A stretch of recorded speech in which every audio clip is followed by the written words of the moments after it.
नमस्कार।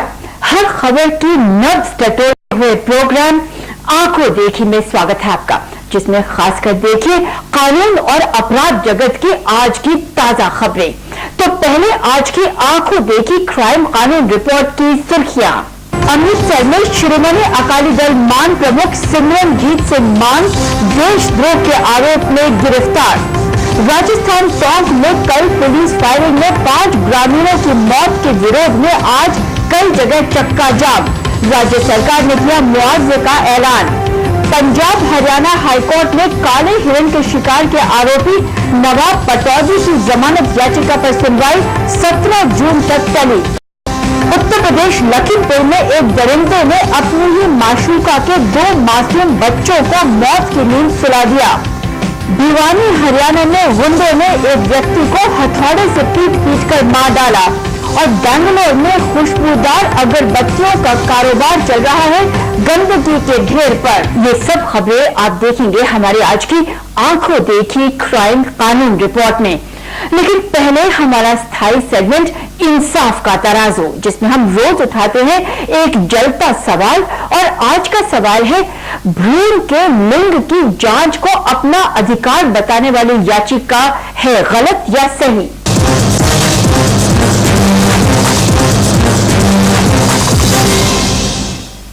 मुंबई हाईकोर्ट में दायर एक याचिका ने नया सवाल खड़ा कर दिया है। इस याचिका में एक पति पत्नी ने गर्भ में पल रहे भ्रूण के लिंग की डॉक्टरी जांच पर लगी रोक को चुनौती दी है। इस पति पत्नी के 2 बेटे हैं और अब तीसरे बच्चे को पैदा करने से पहले वो ये जानना चाहते हैं कि वो बेटा है या बेटी। इस दंपत्ति का तर्क है कि संतुलित परिवार पैदा करना उनका अधिकार है, लेकिन याचिका के विरोध में आवाज उठा रहे महिला संगठन इसे लालची डॉक्टरों की कारस्तानी बता रहे हैं।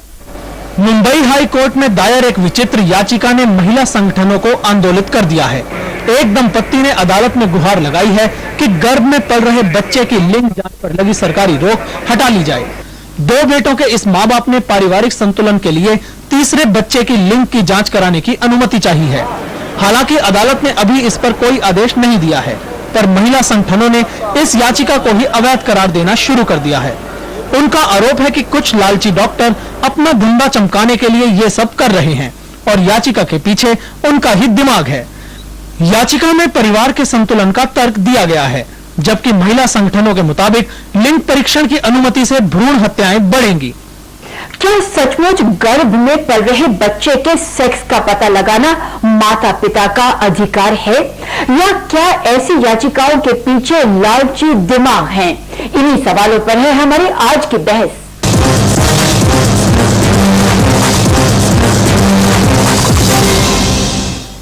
और आज की इस बहस में शामिल है रंजना कुमारी, जो कि राष्ट्रीय भ्रूण जांच नियंत्रण समिति की सदस्य हैं। स्वागत आपका रंजना जी। और आप हैं प्रदीप गौड़, जो कि वरिष्ठ अधिवक्ता हैं और साथ साथ आप नई दिल्ली बार एसोसिएशन के जनरल सेक्रेटरी भी हैं। स्वागत आपको भी प्रदीप जी। पहले आपसे, संतुलित परिवार के नाम पर जो भ्रूण है उसका पेट में पल रहे भ्रूण के लिंग की जांच कानूनी हो सकती है क्या? Prenatal diagnostic techniques prohibition of sex selection act 1994 के तहत ये इसका जो है सिलेक्शन करना on the basis of sex ban है।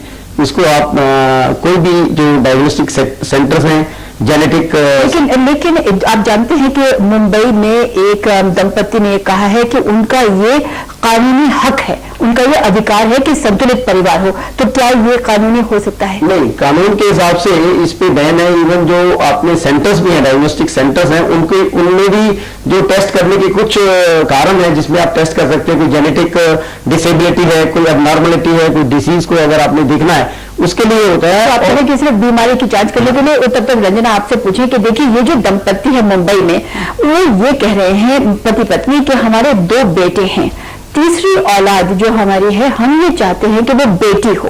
तो इस अवस्था में क्या लिंग जांच जायज नहीं है? नहीं, बिल्कुल नहीं है, क्योंकि संतुलित परिवार आप किसको कहेंगे? पहले तो ये कंफ्यूजन उनको सॉल्व करना चाहिए अपने दिमाग में, बंबई के दंपति को, कि 2 बेटा हो, तीसरा भी बेटा हो या 3 बेटियां हो, तो फिर तो कहेंगे कि हमें एक भी बेटी नहीं चाहिए क्योंकि हमारा परिवार संतुलित नहीं है। लेकिन कानून जो बना है वो लड़कियों की जो भ्रूण हत्या हो रही है उसको रोकने के लिए बना है। आप भी कह रही हैं कि ये जो याचिका दायर हुई है मुंबई में, उसके पीछे दरअसल लालची डॉक्टर हैं जो अपने भ्रूण जांच, लिंग जांच की दुकान फिर से चलाना चाहते हैं कि वो दुकान अब फले फूले। क्या उनके पीछे डॉक्टर? बिल्कुल, क्योंकि अब थोड़ी थोड़ी कड़ाई शुरू हो गई है। और आप देखिए पंजाब में और हरियाणा में, जहां पर सबसे ज्यादा जो संपन्न इलाके हैं, जो जिन माँ बाप के पास सबसे ज्यादा पैसा है, वो सबसे आश्चर्य की बात है कि बेटियां वही नहीं चाह रहे हैं। आप दिल्ली के पौष इलाके, साउथ दिल्ली के इलाके में देख लीजिए, 1000 के पीछे 742 आज लड़कियां पैदा, अगर 1000 बेटे पैदा हो रहे हैं तो 742 बेटियां पैदा हो रही है। तो ये अगर जब तक इस पे कंट्रोल नहीं किया जाएगा तब तक वो ऐसा भी समाज आ जाएगा जब एक भी बेटी नहीं होगी। लेकिन आपको ये कहना है कि ये जो मुंबई की याचिका है, इसके पीछे जो लालची डॉक्टर है वो इस बिजनेस को, के लिंग जांच के बिजनेस को एक कानूनी जामा पहनाने के लिए आप कह रहे हैं। लेकिन आपसे पूछे, आप अधिवक्ता हैं, ये बताइए कि ये जो याचिका है मुंबई के दंपति की, वो मुंबई हाईकोर्ट में स्वीकार हो गई है। तो स्वीकार हो जाना क्या जाहिर कर रहा है कि कहीं ना कहीं जा करके इसमें कुछ ना कुछ पुट दिखाई दिया हाईकोर्ट को, माननीय हाईकोर्ट को, जिसमें उन्होंने कहा कि ये स्वीकार कर ली, कम से कम बात सुनेंगे। सिर्फ सवाल ये आता है, क्या एक ह्यूमन बीइंग, चाहे लड़का हो चाहे लड़की हो, क्या उसका सेक्स डिटर्मिनेशन करने के बाद उसको उसकी हत्या करना क्या जायज होगा? इसीलिए लेकिन देखिए, अब सवाल यह है कि मुंबई हाईकोर्ट ने, माननीय हाईकोर्ट ने इसको याचिका को ठुकराया नहीं। ठुकराया नहीं है, क्या है ठुकराया मुंबई हाईकोर्ट के लगता है उनको कि कहीं न कहीं जाके ये सवाल सही है। इसी के लिए एकदम आउटराइटली रिजेक्ट नहीं किया कि भी कानून में नहीं है, क्योंकि उनका जो पहलू है कि हमारे पास तो लड़के हैं, हम लड़के चाहते हैं, तो उसके लिए विचार विमर्श के लिए कोर्ट ने। तो आपको ये कहना है कि अगर ये पास हो गए तो भ्रूण हत्याएं बढ़ेंगी देश में?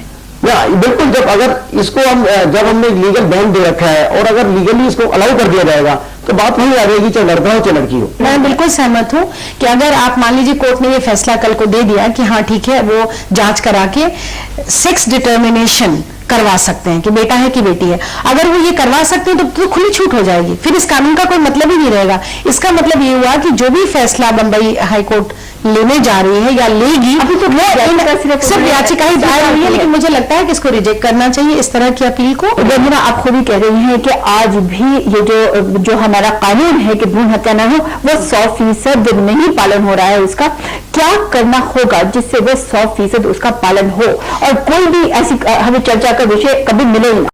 पर चेक रखा जाए, रजिस्ट्रेशन अल्ट्रासाउंड मशीन पे चेक रखा जाए, उसकी रजिस्ट्रेशन कंपलसरी की गई है पीएनडीटी एक्ट पे, जो ना करे उसको सजा मिले। अभी कोई भी एक केस कोर्ट के अंदर ऐसा नहीं है जिसमें पीएनडीटी की जो एक्ट के का वायलेशन करने के लिए एक व्यक्ति को भी आज सजा नहीं हुई है। तो ऐसी परिस्थिति में मन बढ़ता है डॉक्टरों का भी, जो रेडियोलॉजिस्ट हैं उनका भी, और उसके साथ साथ माँ बाप का भी मन बढ़ता है कि वो जाते हैं, जांच कराते हैं। तो मैं समझती हूँ दूसरी कोई और चीज भी है जिससे 100% रुक जाए।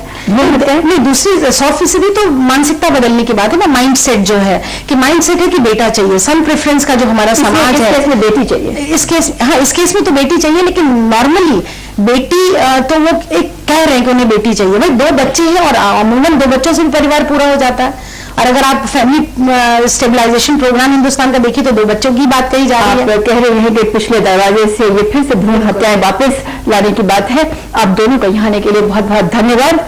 पिछले दरवाजे से भ्रूण हत्याएं वापस लाने का ये एक तरीका हो सकता है, एक षड्यंत्र हो सकता है, लेकिन जो भी हो, संतुलित परिवार के नाम पर भ्रूण हत्याएं न हो, उम्मीद यह है कि सरकार ऐसी हर कोशिश को नाकामयाब कर देगी। तो हम आगे बढ़े आज के आंखों देखी क्राइम कानून रिपोर्ट में, जिसमें देखिए लखीमपुर में एक प्रेमी ने अपनी माशूका के 2 मासूम बच्चों को खिलाई जहर। लेकिन इसके पहले ले लेते हैं बहुत छोटा सा ब्रेक। आप देख रहे हैं आंखों देखी।